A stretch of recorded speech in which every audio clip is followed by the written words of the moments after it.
اللهم رب زدني علما وألحقني بالصالحين. أعوذ بالله من الشيطان الرجيم. بسم الله الرحمن الرحيم. ألف لام را تلك آيات الكتاب المبين. صدق الله خالقنا العظيم وصدق رسوله النبي الكريم ونحن على ذلك لمن الشاہدین والشاکرین والحمد للہ رب العالمین. سورہ ہود کے بعد ہمارا درس سورہ یوسف. سورہ یوسف یہ بھی مکی صورت ہے اور 111 آیتیں ہیں اس میں اور 12 رکوع ہیں. اس کے شان نزول کے متعلق ہے کہ یہود کے علماء بنی اسرائیل عرب کے سرداروں کے پاس گئے. حضور علیہ الصلاۃ والسلام پر ان کے بڑے اعتراضات تھے. جو کسی سے نہیں بنتا نا تو اس کے خلاف ڈرامے کرتے، اس کو یہ نہیں آتا، اس کو یہ نہیں آتا، اس کو یہ نہیں آتا. یہ دشمنان دین کی پہچان ہوتی.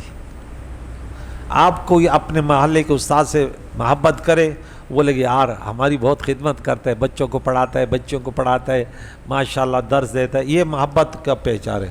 جو دشمن ہوں گے دل میں بغض کینہ بغض ہوگا، وہ کچھ بھی سنیں گے. وہ بولے ارے اس کو آتا واتا تھوڑی کچھ ہے، وہ تو نماز پڑھی اس نے فاتحہ نہیں پڑھا، وہ کونے میں کھڑا ہوگا. اب میں نماز پڑھ رہا ہوں، مغرب کی نماز پڑھ رہا ہوں تو آخر رکعت میں ٹھیک ہے میں فاتحہ ایسا پڑھوں گا نا، وہ ادھر کھڑا ہے، وہ بولے گا استاد جی نے تو فاتحہ نہیں پڑھا. آپ یہ کیوں انہیں بولا؟ تاکہ دوسرے تو شک میں تو پڑ جائیں گے. بھئی اگر فاتحہ نہ پڑھا تو فاتحہ پڑھنا نہ واجب تھا اور سنت تک نہیں تھا. بھائی میں نے ویسے کھڑے ہو کے کہہ دیا سبحان اللہ سبحان اللہ سبحان اللہ اللہ اکبر، بات ختم ہو گئی. لیکن ایک مثال دے رہا ہوں، ایسے ہوتا نہیں ہے، میرے مفتی بڑے محبت کرنے والے ہیں. ویسے کہتا ہوں کہ وہ یوں کہیں گے جن کے دل میں بغض ہوگا نا، آپ کے دل میں شبہات ڈالنے کے لیے. حضور علیہ الصلاۃ والسلام کو اللہ نے جو کچھ تھا اللہ نے علم عطا کیا. انہیں وہ آتے بولا اب بہت سارے سوالات لا یعنی بھی تو ہوتے ہیں، لا یعنی کے سوالاتوں کے جوابات دینا جو ہے نا یہ صحیح نہیں ہوتا. آپ کے زندگی سے کون سا اس کا تعلق ہے اب یہ سوالات پوچھتے ہیں؟ بولا جنگل میں میت مل گئی، آپ بتائیں مسلمان ہے یا ہندو ہے. ہاں میں نے بولا میت کو لے، ہم نے اتنا پڑھا کہ بتا دوں گا. اب وہ میت کہاں ہے؟ وہ تو ویسے ہمارے امتحان لینے آئے. اس نے ہم نے بھی اتنا پڑھا الحمدللہ کہ جاہل کو تو جواب دے سکتے ہیں. اس جاہل کو جو انادی ہے، ٹھیک ہے نا، باقی عوام سے بہت محبت ہے، دین سیکھنے آئیں گے تو ہم بہت پیار محبت سے اس کو جواب. لیکن جس کو انادی ہوگا تو اس کو اس کے مطابق جواب دیں گے، الزامی جواب دیں گے ان کو. پھر تو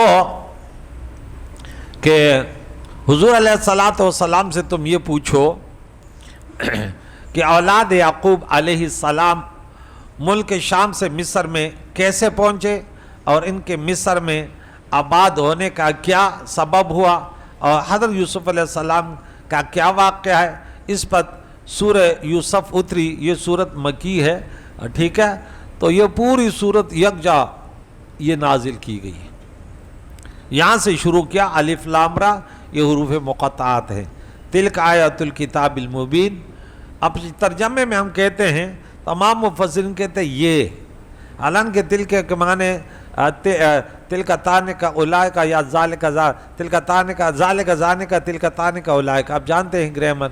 اولائے کا معنی وہ مرد وہ عورتیں، دونوں مرد مذکر مؤنث دونوں کے لیے اولائے کا آتا ہے، ٹھیک ہے. اور تلک تانے کا ایک عورت دو عورت، وہ عورت مؤنث، اور ذالک زان کا وہ مذکر. ذالک الکتاب، تو چونکہ کتاب مذکر ہے ذالک ہے. تلک آیات، آیات آیت ان کی جمع آیات ہے تو مؤنث ہے اس لیے تلک.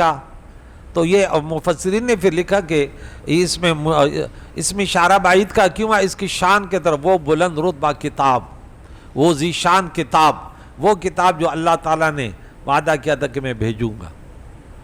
تو اس لیے یہ تلک آتا ہے یا جو ہے ذالک آتا ہے. تو یہ روشن کتاب کی آیتیں ہیں. آیات الکتاب، آیات یہ مضاف ہے اور کتاب مبین جو ہے موصوف صفت ہیں، ٹھیک ہے نا. یہ ایسی کتاب کی آیتیں ہیں جو ہر چیز کو واضح کرتی ہے. کس چیز کو؟ قرآن کو. مبین اس میں فاعل ہے، ٹھیک ہے نا، واضح کرنے والا، ظاہر کرنے والا. قرآن کو مبین یا تو اس لیے کہتے ہیں کہ وہ تمام اولین اور آخرین کی باتیں ظاہر فرماتا ہے، اب آدم علیہ السلام سے لے کر اور وہ قیامت تک کے پورے حالات اس میں، جمیع العلوم فی القرآن تبیانا لکل شیء، جمیع العلوم فی القرآن ولکن تکاثر عنہ افہام الرجال۔ اچھا، یا اس لیے کہ احکام شریعہ حلال اور حرام کو واضح طور پر بیان فرماتے، یہ حلال ہے یہ حرام ہے، ٹھیک ہے، اس لیے اس کو کتاب مبین کہتے ہیں۔ انا انزلناہ، ہم نے اس قرآن کو اتارا مختلف جگہوں پہ، ایک ہے نزل ینزل، تو اس کا معنی ہوتا ہے تھوڑا تھوڑا اتارنا باب تفعیل سے، اور انزل ینزل انزال باب افعال سے، پھر ایک ساتھ اتارنا، ہم جو سورہ قدر میں پڑھتے ہیں انا انزلناہ فی لیلۃ القدر، تو ایک ساتھ، تو قرآن ایک ساتھ اتر یا تھوڑا تھوڑا؟ تو آسمان دنیا پر جب آیا تھا تو وہاں ایک ساتھ آیا تھا، پھر وہاں سے زمین پہ جب ضرورت کے مطابق اور جیسے جیسے موقع آتے رہے تو پھر 23 سال میں، تو دونوں بابوں کا معنی صحیح ہے، باب طویل بھی اور باب وہ افعال بھی، انزال، لیکن یہ عربی قرآن ہے، قرآناً عربیہ، ٹھیک ہے، لعلکم تعقلون، تاکہ تم سمجھو۔ اب کہ ہم نے قرآن کو عربی، اس سے معلوم ہے کہ قرآن کے لیے ہی عربی عبارت ضروری ہے، ٹھیک ہے، قرآن پاک کو پڑھنے کے لیے اس کے ترجمے پڑھنے سے قرآن کی تلاوت کا حق ادا نہیں ہوگا، اور نہ اسے نماز پڑھ سکیں گے، اور نہ اس کے تلاوت کا ثواب ہے، کوئی اس کی اردو پڑھتا رہے، اگرچہ بہتر تو ہے کہ آپ اس قرآن کا ترجمہ، لیکن چونکہ اتنی دنیا میں کوئی ہے ایسے نہیں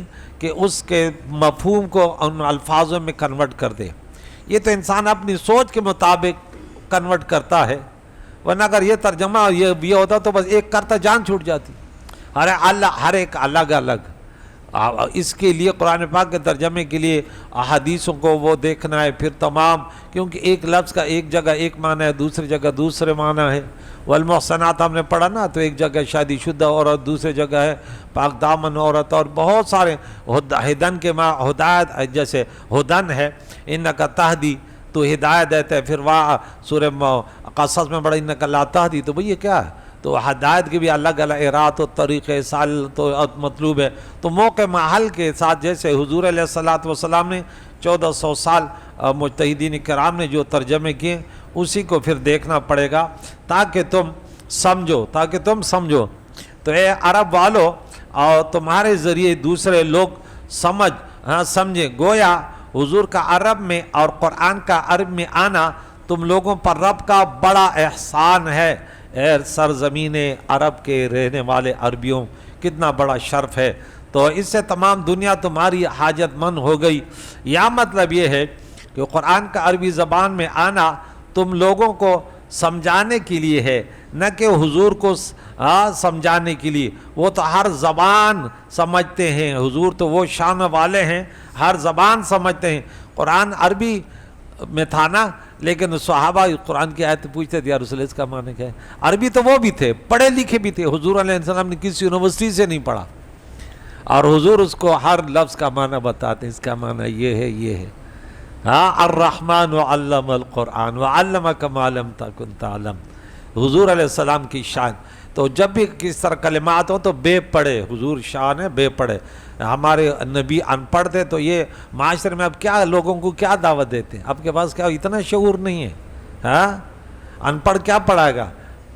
حضور علیہ السلام کائنات میں، حضور خود فرماتے ہیں بعثت معلما، مجھے پڑھانے کے لیے بھیجا گیا۔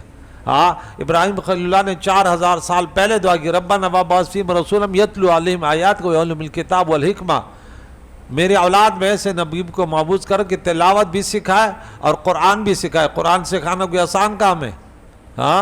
ہم تو رات دن تفسیریں دیکھ کر پھر بھی ہزاروں غلطیاں ہوتی ہیں، اور حضور علیہ السلام نے کسی یونیورسٹی کو نہ دیکھا اور ایسے تفسیریں بیان کیے کہ دنیا انگشت بدانداں ہے، کبھی کسی نے غلطی ثابت نہ کی، حضور علیہ السلام نے ایسے تفسیر کی۔